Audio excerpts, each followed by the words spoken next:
Welcome everybody to today's webinar where we are going to give you an overview of our Scale 2030 Clean Buildings Roadmap for Washington. My name is Jamie Potasic and I'm the Director of Operations and Communications at the Clean Energy Transition Institute. Before we dive in, we just wanted to share a few notes about participating in today's webinar for folks who might not be as familiar with Zoom. We are recording the event, and the recording as well as the slide deck will be shared with you in a follow-up email later this week. We will be posting some links and resources in the chat throughout the webinar, which you can navigate to in the toolbar at the bottom of your screen. Please use the Q&A function to ask questions as they arise throughout the presentation. The Q&A box can also be accessed in the toolbar at the bottom of the screen. We will have a dedicated Q&A session at the end of the webinar, but there is no need to wait until then to post a question if something comes up as Jean and Poppy are presenting. Closed captioning for this event can also be turned on by clicking Show Captions and then View Full Transcript. And if you're having trouble finding any of these features, you may just need to click the three buttons that say More in the bottom right-hand corner of your screen to access them. And finally, if you have any technical difficulties whatsoever, you can connect with me in the chat or via email over the next hour.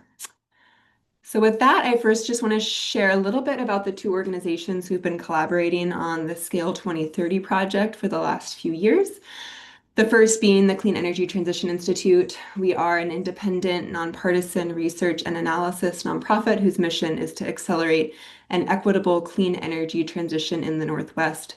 We do this by providing unbiased research and analytics and by convening diverse stakeholders for fact-based conversations. And then we've been working on this with 2050 Institute, a clean building strategy, policy, and research think tank dedicated to strategic building decarbonization. They provide research and analysis, develop strategies, frameworks, policies, and programs, and partner with utilities, policymakers, and market actors to deliver buildings at scale in the Northwest, clean buildings at scale. And our two presenters today from these two organizations are Poppy Storm, the founder of 2050 Institute, and Jean Curie, a CETI research analyst. And finally, for just a quick rundown on what to expect, we are nearly done with our welcome. We'll then hear an overview of the Scale 2030 project, and then we'll dive into the roadmap with a higher level overview, get into the recommendations, and then roadmap implementation, and we'll wrap up with a Q&A session. And with that, I'm going to hand it over to Jean to get us started. Awesome. Thanks, Jamie. Okay, so we will dive a bit into an overview of the Scale 2030 project as a whole before getting into the roadmap more specifically. And I wanted to start that off by grounding Scale 2030 in kind of a timeline of state level building decarb work that CTI and 2050 Institute have been involved in. That starts with the state energy strategy in 2021, which showed how to achieve the state's emission goals across several sectors, including buildings. And in the building sector, and again, this work came from CTI and 2050 Institute, it recommended electrifying commercial and residential buildings as the lowest cost path to decarbonization. The team then turned to Operation 2030 to do a deeper analysis of the modeling that had been done for the state energy strategy. And the goal with that was to better understand the scale and the pace of the transition that needed to happen in the state's building stock. And that analysis showed that by 2030, we need to be installing basically only zero emission space and water heating in our residential and commercial buildings. So that's where the 2030 year started to come from. After Operation 2030, the team pivoted to Scale 2030 to answer the question of how we implement what we now know needs to happen at that scale and pace. Last year, we released the ecosystem assessment, which looked at how well positioned the state already is to transition buildings and what the gaps are, what's missing.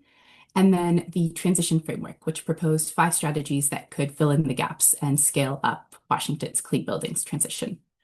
That framework was still at a pretty high level. And so now with the roadmap, we've done a lot more research and worked with an advisory group and gathered more ideas to give a lot more details about those actions and a timeline that can hopefully really be used to implement some of these things between now and 2030. And that's where we'll be focusing our attention next as the Scale 2030 team is implementing ideas in this roadmap along with any other aligned actions. The premise of Scale 2030 as a project is that we really need a targeted, holistic, and systemic approach to decarbonizing buildings in Washington. The graph on the right shows emissions from Washington's commercial and residential buildings over the last few decades in blue, and then in orange is the trend line that we kind of need to see to meet the state's emission goals. It's a pretty steep drop, so you can imagine that that's going to require a pretty complete approach. And that approach isn't just about buildings. The steeper part of the orange line reflects emissions reductions that are expected as the electricity that's used in buildings gets cleaner thanks to CETA. So we're really beyond buildings into like the greater power sector and the grid. And the great thing about that is that buildings are a key asset for decarbonizing the grid. They use about 3/4 of the state's electricity, which means that if they can be flexible in their load, that makes a big difference. And then they can also produce and store energy through solar and through batteries. And they can be super efficient, which is great for the building occupants who pay less on their bills, and great for the grid, which needs to generate and deliver less power. So this trend line isn't just about achieving emissions limits. It's also about grid reliability, about healthier buildings for occupants, about lowering energy costs, and about the state's economic vitality moving forward. It's still a little bit overwhelming though, and to make it a bit less overwhelming, we're thinking about this in a way as a 3-step process.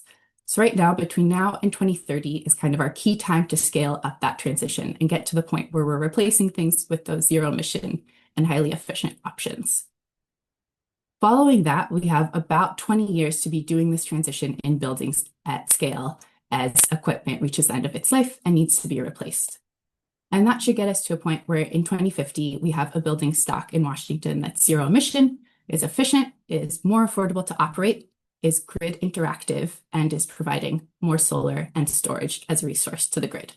We have to overcome a lot of barriers to get there, things like policy gaps that still exist, programs and rebates that have limited reach, like there's just never enough funding and staffing to get every building through a program.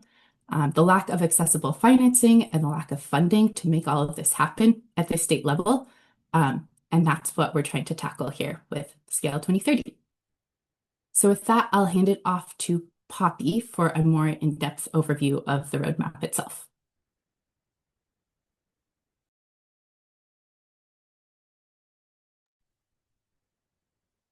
Thanks, Jean. Just unmuting myself there. The roadmap focuses on that first phase that Jean was talking about now, between now and 2030. So we're really focused on what type of big moves we can make in this time frame to position our overall buildings ecosystem. Next slide. So, as Jean mentioned, the roadmap is very much informed by the Scale 2030 ecosystem assessment and transition framework that we developed last year. And those white papers provide an understanding of what is already being done and where the gaps are, because that's really where we wanted to start. So we took existing policies and programs as the starting point, and we tried to identify ways to bridge gaps in those existing actions and also focus on addressing systemic barriers to really achieving that large scale change. For example, programs and rebates are helpful to the buildings that they reach, but they really do have a limited reach, and there's a large portion of the building stock that will never really end up going through one of these voluntary programs. So we need a clean buildings ecosystem that can transition that large amount of buildings that we don't currently have an approach for.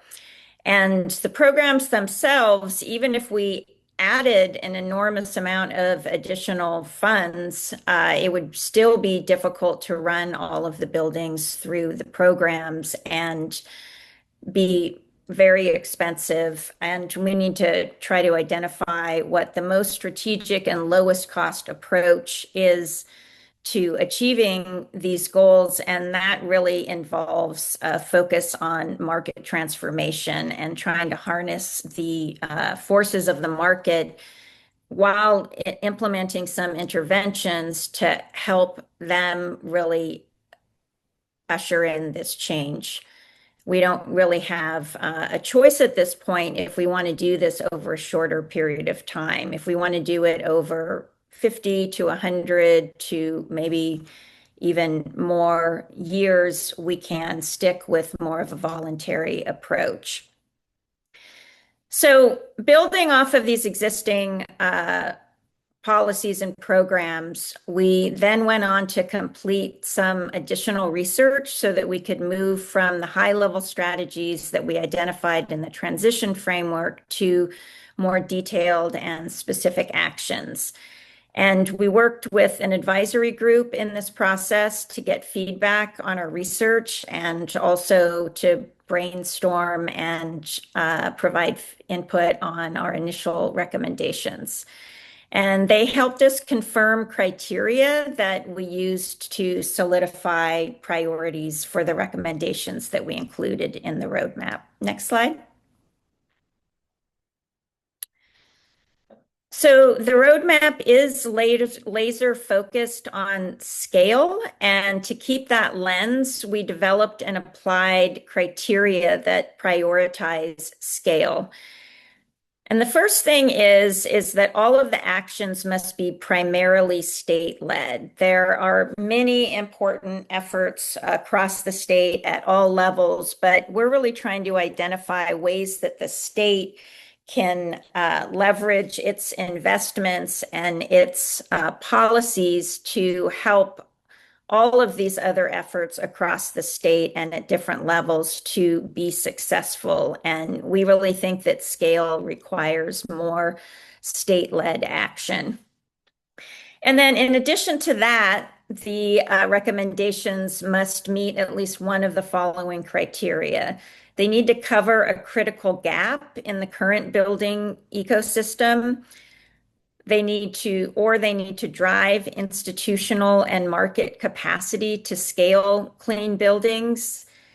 And they also should hopefully impact a significant portion of the commercial and residential building stock. Next slide.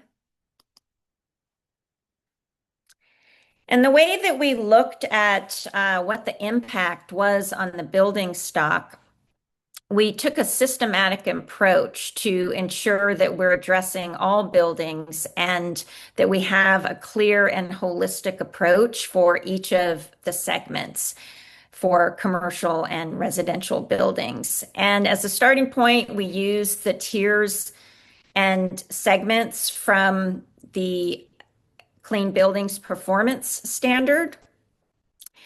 And we added a third proposed tier to ensure that we're including all of the segments. So the tier 1 of the building performance standard is those commercial buildings greater than 50,000 square feet. Tier 2 is the commercial buildings between 20,000 and 50,000 square feet.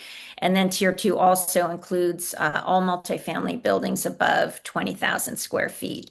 And we have this proposed tier 3, which addresses all of those buildings that are not covered within those first 2 tiers. So that's commercial and residential buildings that are less than or equal to 20,000 square feet. That's commercial, multifamily, single family homes, for example. And we're not necessarily proposing a building performance standard for this, but we're just proposing that we have a tier 3 as our overarching framework for thinking about the entire building stock, because these 6 segments under these 3 tiers covers all of the buildings, and we want all of the buildings to have a pathway. So in addition, with our roadmap recommendations, we try to ensure that we are recommending a full spectrum ecosystem for all of the tiers and segments. And that includes policies, programs, market forces, and financing, so that we're not just going in and having a code or a standard, but not having the other programmatic and market support and financing support to really help with compliance for those codes or standards.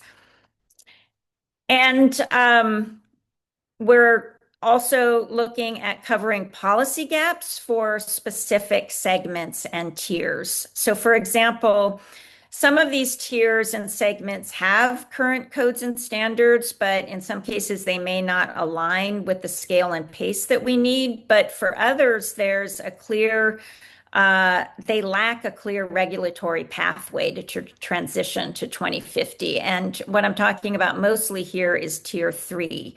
So we don't have the type of stepped path to 2050 as we have or will have, hopefully, with tier 1 and tier 2. So we need to have new policies to ensure that there's a regulatory pathway for those buildings. And that's particularly important for this segment because very high level estimate is that this tier 3 actually represents well over 50% of the energy use and emissions across Washington state. So it's important that we have a clear plan for that tier. Next slide.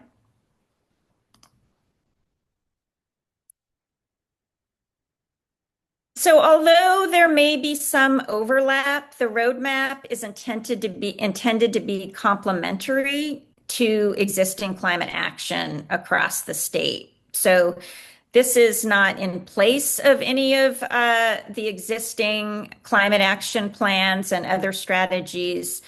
It's meant to be adjacent and supportive. So, of course, at the state level, we have the Washington State Energy Strategy. We also have the recently released Comprehensive Climate Action Plan. At the regional and local level, the Puget Sound Clear Air Agency has a climate plan. There's also a King County Building Decarbonization Strategy, and many other cities across Washington have climate plans, and not just on the west side.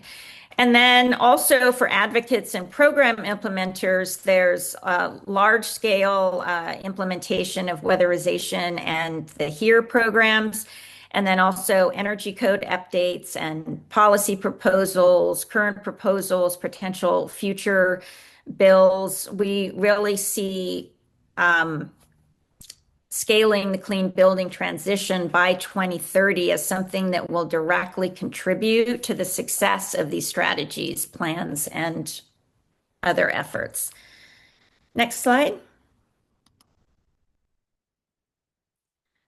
So now we're going to get into some of the recommendations for the roadmap, and I'm going to start with our levers. Next slide. We organized 16 recommended actions that are in the roadmap into 6 key levers. And we consider these to be the essential leverage points for systemic change. Almost all of the major action that can be taken for this effort really fall under one of these 6 key levers. And the levers and actions are mutually reinforcing. So these different levers work together as part of a framework or ecosystem in their own right to support this transition. For example, starting on the left with the building sector goals, having clear building sector goals and accountability can provide a North Star for syncing all of the other levers and actions. And then when you have comprehensive codes and standards, we can ensure that each building segment has that regulated path to meet building sector goals by 2050. So the codes and standards align directly with the building sector goals. So in this case, the goals are not just about an arbitrary target, they're about having something that really helps foster alignment and supports all of these other levers achieve their particular contribution to the larger ecosystem. And then modernized utility regulation helps align utility programs and policies with the goals, and then ties earnings to building performance outcomes and grid modernization.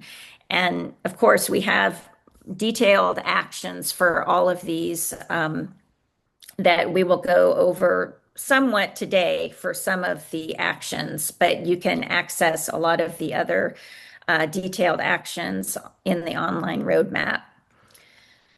So then in addition, we really need a lot more investment in building this institutional and market capacity for the transition. So more investment in market transformation and innovative financing models could provide strong market signals and scale support for compliance with codes and standards. And ultimately, we need some new funding sources. And these funding sources are needed to allow the state to implement this investment in market transformation and the other levers that we've mentioned today. And this is in service of this larger network that can help rapidly scale the clean buildings transition. And now Jean is going to give you all a tour of the online roadmap where we provide more detail on all of these 6 levers and all of our actions. And then we're going to discuss 6 of the main actions with you today on the webinar. Great. Okay, with any luck, we have pivoted from the slides to the website so that we can show you all how this works. We wanted to take a minute to show the roadmap and how to navigate it because it's really meant to be a resource that people can reference in their work or come back to and to be accessible and not mind-numbing, which is why it's a website instead of a PDF. So hopefully we accomplished that goal.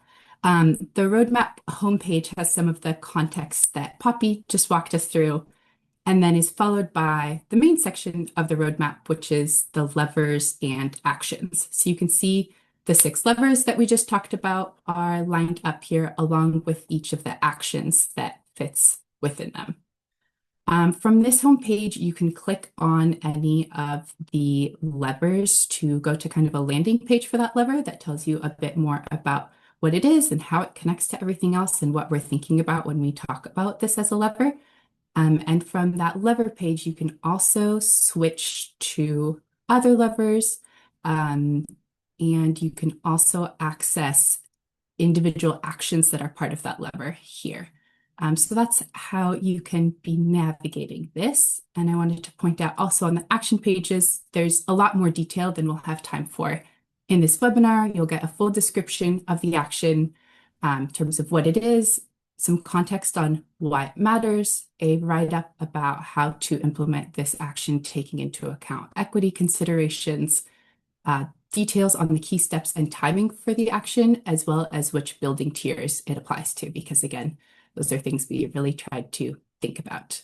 And then along with the key steps and timing, if you want to see all of those together, there's another tab on this roadmap website that goes to the roadmap timeline.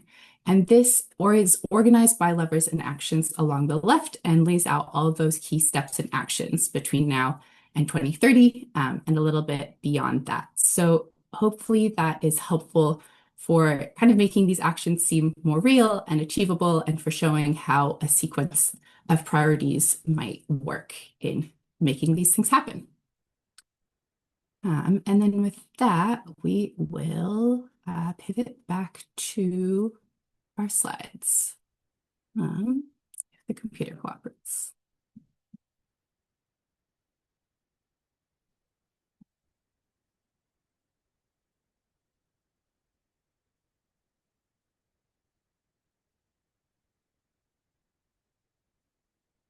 Great. We're back, and that will bring us to Poppy for covering a few of the actions that we wanted to highlight today. So for the first action, we're going to talk about the Clean Buildings Performance Standard. We already have a Clean Buildings Performance Standard for the two tiers that I just discussed, but our recommendation is to align that standard with the state energy and emissions goals. And so this is part of the lever for building, upgrade, and performance standards. And the goal is really to increase the overall effectiveness of the standard. It's a powerful tool for driving energy and emissions reductions in large buildings, but it's not really quite structured yet to, as I mentioned, meet those overarching energy and emissions goals that are laid out in the state energy strategy. And mainly that's because we currently only have one cycle of targets. So we're not totally sure at this point how much additional energy and emissions will need to be reduced to align with those state level longer term goals using this standard. And it's also important to give owners lead time for longer term capital planning. So that's part of the goal as well, to allow that advanced planning to index to future targets when you're doing, for example, 20-year capital planning. And so our main actions that we're recommending are to establish interim and final performance targets. So building owners know what that end point is, because there may be an instance where they're replacing their HVAC system, and if they make certain decisions at that time, they could potentially get really close to the end point all at once. That isn't always the case, but it's really important for them to know that ahead of time so that they can adjust their current decision making. And then having the interim targets helps them know what's the stepped path to get there, so that when they're meeting one individual cycle, they have a better idea of what's coming up 5 years down the line, which isn't that long in the big scheme of things for capital planning. And then we're also recommending adding emissions intensity and either peak demand or some sort of demand flexibility additional metric.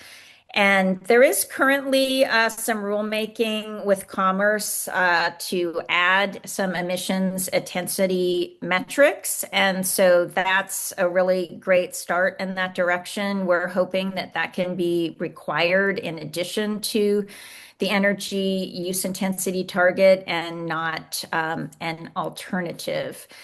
And then we're also recommending requiring public benchmarking of metrics. And this is what they do at the city of Seattle, and they're also doing it for the entire state of California.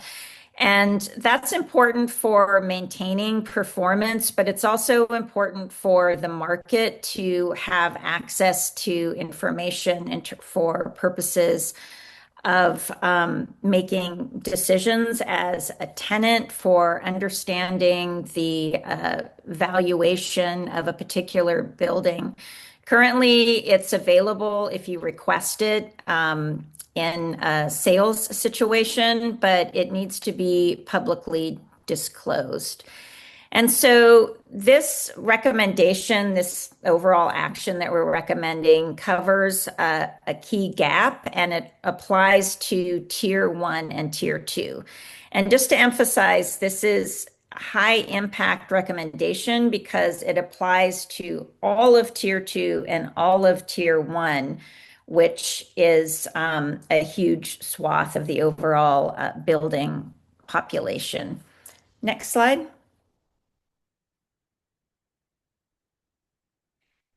And our next recommendation is also part of the building upgrade and performance standards lever.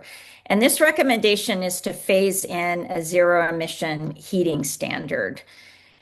So burning fossil fuel for heat creates nitrous oxide and PM 2.5 exposure in buildings and the atmosphere. And it also causes greenhouse gas emissions. So it's possible at the state level through the Clean Air Act to implement a standard that requires all new and replacement equipment to be zero emissions. And this would definitely be staggered over time in a similar way to the zero emissions vehicle standard that we have already in Washington state, which requires an increasing ratio of zero emission vehicles in different cycles over time. And that's how this standard would be structured. And implementing this requirement will reduce and or eliminate pollutants and emissions from space, water, and water heating and other equipment. And this would, we really do think that this should be state-led. There is discussion at different levels of government and organizations around, some of these things could potentially be at a municipal level or at a county level. But I think at the point that we're at in this process and looking at the trend graphic that Jean presented, where we see increasing emissions between 1990 and now, we really need to do something that is going to address the entire state and not just an individual jurisdiction. So it also covers a major gap, mainly in the sense that it covers all tiers. So basically all commercial and residential buildings. And in particular, that tier 3 that we're proposing that is for the residential and commercial buildings less than 20,000 square feet. This is a very important strategy for addressing energy use and emissions in that tier. Next slide. And the next one is part of a different lever. It's the accelerated market transformation lever. And here we're recommending that the state stands up a Washington Buildings Market Transformation Hub. And the goal of that would be to complement regional efforts with more Washington-specific market transformation focused on clean buildings. So that would mean building off of the efforts mainly led by the Northwest Energy Efficiency Alliance. They do some incredible work at the regional Northwest level, and a lot of it is upstream industry level market transformation.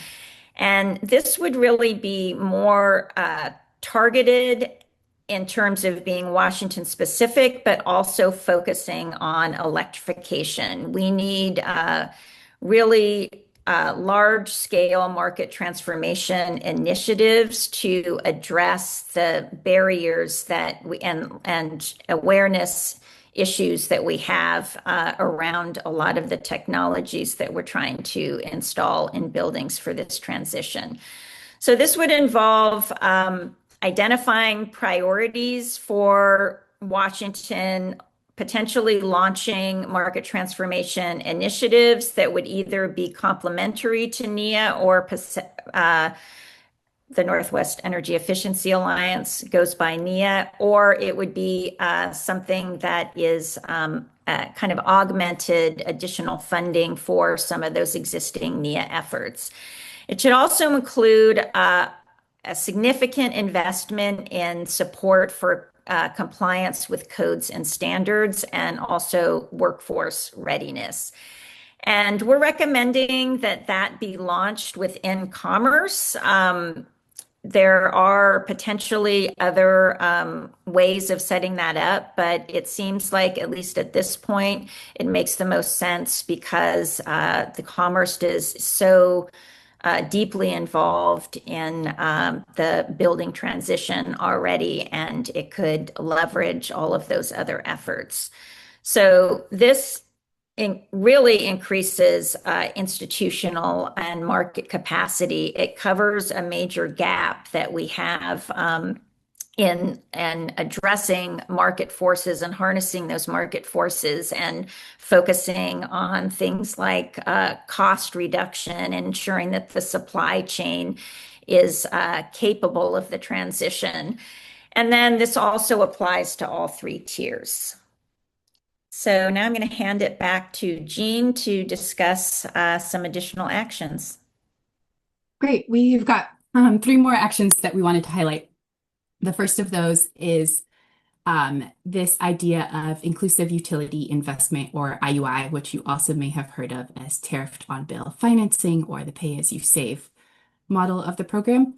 The idea with this is that we're all very familiar with the fact that costs are a huge barrier to making building upgrades, particularly for households and for small businesses that are looking to make upgrades or replace equipment at the end of its life. It will take a lot of changes to fix that problem, and this is one that we see as having a lot of potential to complement low and no cost rebate programs as a core financing mechanism that could enable upgrades for moderate income households. We know that there are still a large swath of households that need those zero cost upgrades, and this is really not to replace that. It's just to create like a different program, a different system that can help more households and small businesses.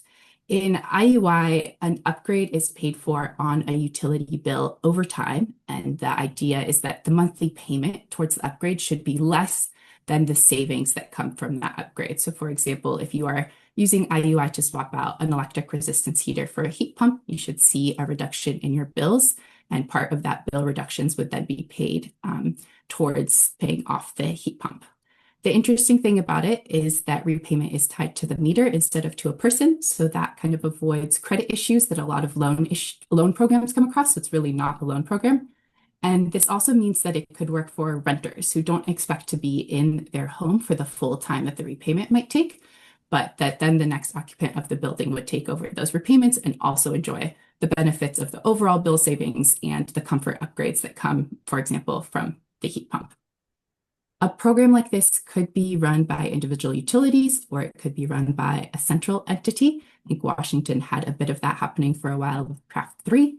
IUI is also taking off in a number of other states. Massachusetts and California are both implementing IUI programs, and Colorado is looking into the idea of having its Green Bank manage an IUI program, which could also be interesting in Washington, where we have the newly incorporated Washington builds. There was also a bill in the state legislature last year, HB 2296, which wasn't really an IUI program at all, but was a bit passed off that way, and creates an opportunity to pass an actual IUI bill that would have consumer protections and more stakeholder input and could really design some successful programs. It'd be great to see this at the state level so that households across the state have access to it, and it's definitely something that can increase capacity by just changing the finances and the accessibility of upgrades. And is targeted particularly to tier 3, meaning residential and then smaller multifamily and businesses. Another thing that we looked into was the idea of modernizing utility regulation, which Poppy mentioned a bit earlier. This action about using I-937, or the Energy Independence Act, really tackles that. And it's looking at how we can align utility regulation with our current goals, which are things like emissions reductions and clean buildings and clean electricity. So here we're proposing that a work group could consider options for updating I-937 by looking at other states or even creating just like a very Washington specific solution. And the goal of that would be to shift from when I-937 was passed in 2007, the goal was really energy efficiency and a 15% renewable portfolio standard requirement. And Washington obviously has moved beyond that. We're aiming for way more than 15% renewable energy at this point, and we're also looking for more than energy efficiency on the demand side. We're looking for emissions reductions and electrification, load flexibility, more distributed storage and generation. And so updating that framework to incentivize utilities to pursue all of those options could be a huge benefit for clean buildings and for accomplishing our greater kind of clean grid goals. An example of a different framework that might be able to work in Washington is that Virginia just passed legislation about grid utilization that is meant to have utilities start tracking how much they're using their existing infrastructure and then eventually drive them to use it more. And that leaves a lot up to the utilities of how they want to do that. And that could be load flexibility, could be greater efficiency, it could be more storage on the distribution system, all things that would benefit clean buildings, would benefit ratepayers by providing alternatives to building more capital expenses for utilities, and could put downward pressures on utility rates, which is great at a time when we're seeing utility rates increase pretty rapidly. So this action is really meant to get to the core of making buildings an asset for the grid by getting utilities to take them seriously and to plan around that as a factor.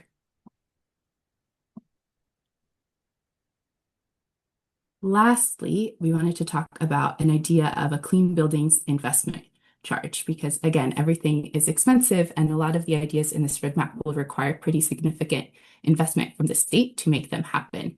And so funding is a pretty hard topic to avoid when talking about clean buildings.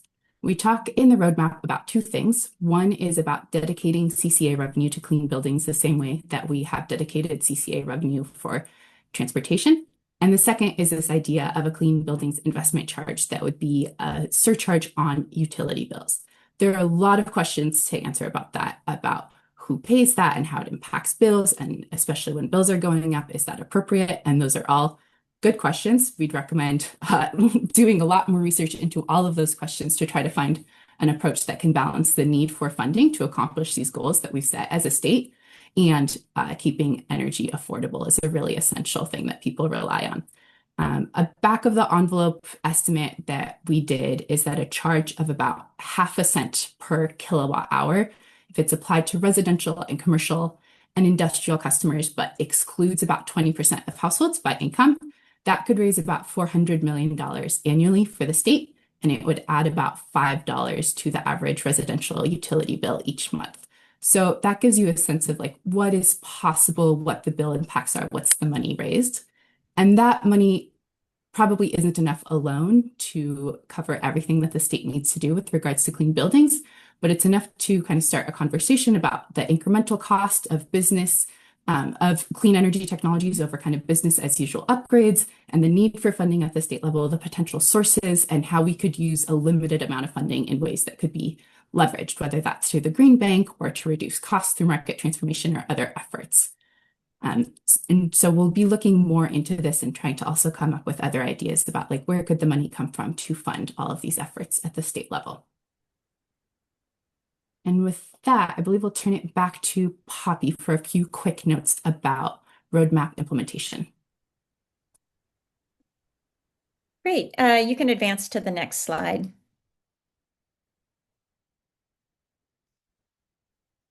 So this is, there are a lot of actions here, and these actions are focusing on structural change. They're big moves for the building sector. And we have 5 years between now and 2030. Maybe some wiggle room. This is a directional goal. Ideally, we would have a lot of these actions in place by 2030. And that may not seem like a long time, but we can get a lot done over 5 years if we prioritize these types of bold moves and work on them collectively. So this project of implementing this will definitely take a lot of collaboration and coordination and alignment around high impact structural change. And but we have done a lot of big things in this state. We've done big things at an economy-wide level. We have CETA. We have the Climate Commitment Act. We have the zero emission vehicle standard. So we've put big things in place, and now is really the time to put some of these types of this level of change in place for the building sector.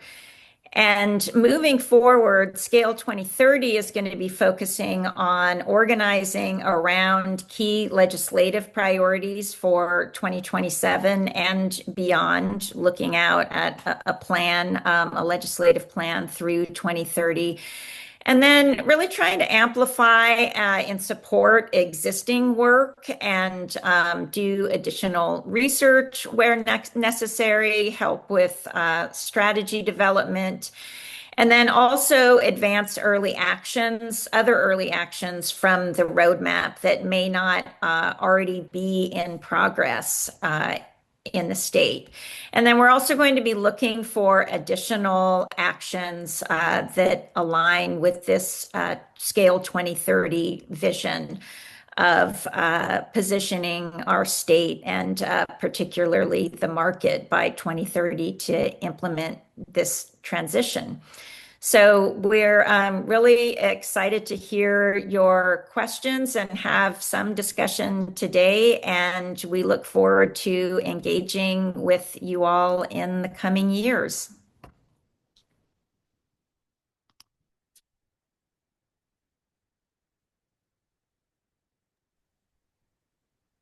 Sweet. Thank you, Poppy and Jean, and thank you everybody again for attending. We have about 12 minutes left in our session for some Q&A. So if you have any questions, if anything has come up as you have listened to this presentation, please go ahead and open the Q&A box and submit your questions, and we can spend some time diving a little bit deeper into some of these concepts. In the meantime, while folks are getting their questions input, we did have a comment from Julie in the chat about capacity constraints that maybe Jean and Poppy, you could speak on a little bit. Her comment is a key systemic limitation to also evaluate is electric capacity constraints at all 6 levels: circuits, meter bank / panels, service drops, distribution, transmission, and generation. Even if you have electrical and physical capacity at the panel, that does not mean there is capacity at the service drop. Utilities nationwide have historically undersized service drops and transformers. Service upgrade costs are a significant barrier. So that is her comment. If either of you have anything you want to add. I guess I would just say that it's a great comment and a really good point and a deeper look at some of these constraints at the utility level. And this is exactly the type of thing that exists in this larger ecosystem that is limiting this transition. And it may not seem like immediately an application for market transformation and market development. But if that market transformation and development and adaptation efforts are focused on really understanding what these systemic barriers are for the building owners, for example, all of these issues that Julie identified, then they can potentially help address those barriers. And so I don't know if we necessarily know the answers to all of these challenges now, but we really need to build up more institutional capacity for addressing them and figuring out how to direct investments to help owners with these challenges and also to help utilities help their customers address these challenges.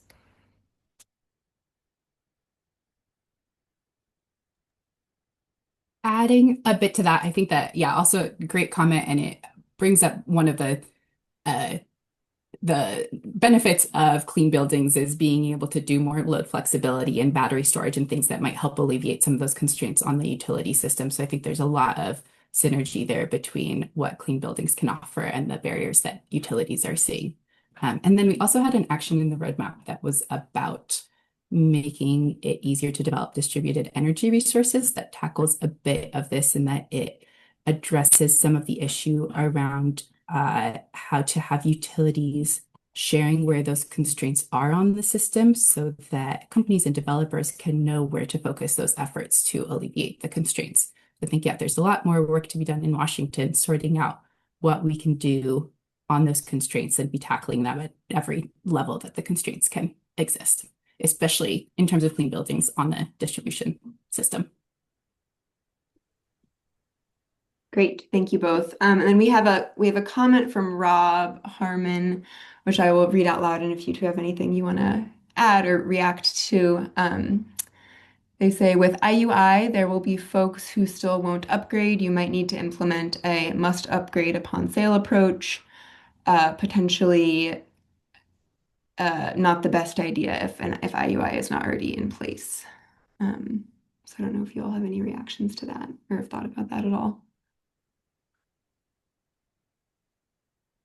Do you want to address that, Jean? Yeah, I can a bit. I think we addressed that a little bit actually in a part that talks about the idea of what can you require for tier 3. It probably doesn't make sense, like Poppy said, to have a clean building standard for the tier 3 buildings, which would be the folks using an IUI type program. But it might make sense to have something like an upgrade requirement at point of sale, which is something that I think the city of Berkeley is experimenting with right now. And that, yeah, you definitely, if you are implementing a policy like that, that's a mandate, you would want to have things like IUI in place to make that possible for people and to alleviate the financial burden, as well as a lot of other considerations in implementing a requirement like that on houses. But I think that points to the use of IUI as a powerful tool that could help a lot of households make that upgrades, whether it's required or not. I hope that kind of gets to the comment. Yeah, definitely. And I would just add that the point about it not necessarily making sense to do the point of sale upgrade requirement if you don't have IUI, that really emphasizes the need to have this ecosystem approach, that you need multiple policies in place that are mutually reinforcing, because it's very difficult for some of these individually to work, especially in the current market context. And I just wanted to add also that we do have a recommendation for that point of sale upgrade requirement, and as part of a potential future additional requirement added where we have a state level residential disclosure requirement with home energy scores, and there could be something like that that could be developed on the small commercial side. Great. Thank you so much for that. Let's see. No more questions have come through, which is totally fine. Poppy and Jean, I'm wondering if in the time we have left, if either of you want to speak to sort of what you are most excited about, or which of these levers and actions you view as not most important, but the ones that perhaps if we're thinking of a prioritization for these next 5 years, what are the things that you would think need to be tackled first or that we need to get started on soon?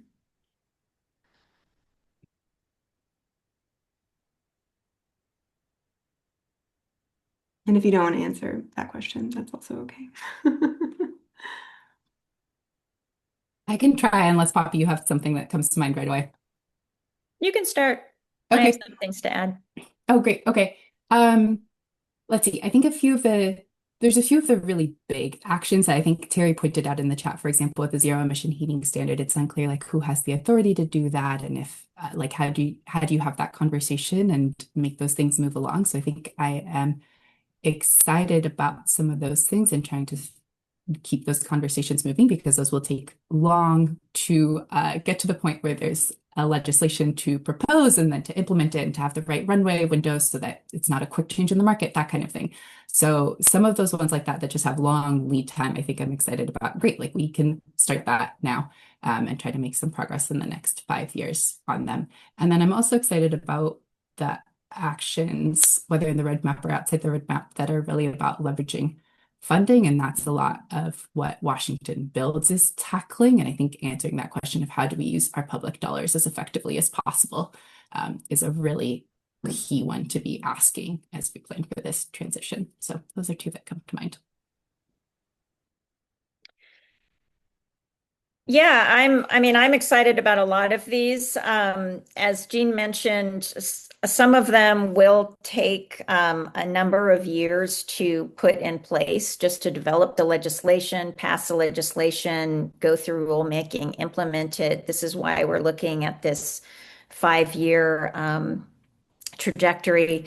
But so the reality is that we likely need to actually at least start the process for a number of these things as soon as possible. It doesn't mean that we're implementing them all at the same time, but there is, for example, an opportunity to create a bill that includes a number of these pieces and integrates them in a way that really leverages how they can work together as part of this overarching high performance system of policies and investment.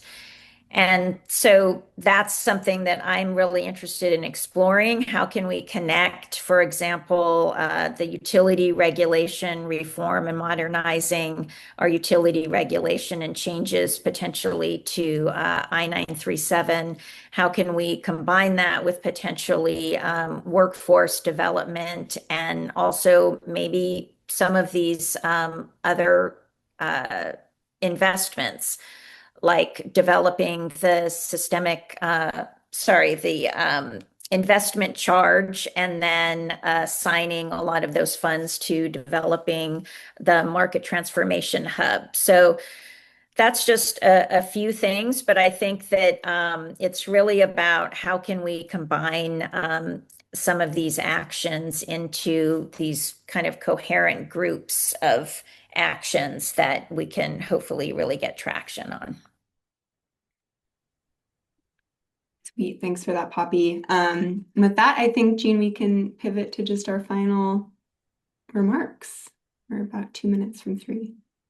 Great. We just had a final thank you for everyone for spending an hour with us and learning about the roadmap. We hope that it's useful to your efforts with whatever you're working on within the very big world of clean buildings. We wanted to acknowledge that it's a big job. It's kind of overwhelming to think about. A lot of these actions need so much effort, and there's so many of them, and then so many that aren't in the roadmap. But there's a lot of benefits to getting this done as well, and we already have a really strong basis for collaboration across the state and a lot of progress and amazing work that's happening to build on. So that's what we're excited about, and we appreciate you sharing in that with us. Please reach out if you have any other questions. We're happy to talk to more folks, have more discussions, and just keep everything moving along. So yeah, thank you so much, everyone.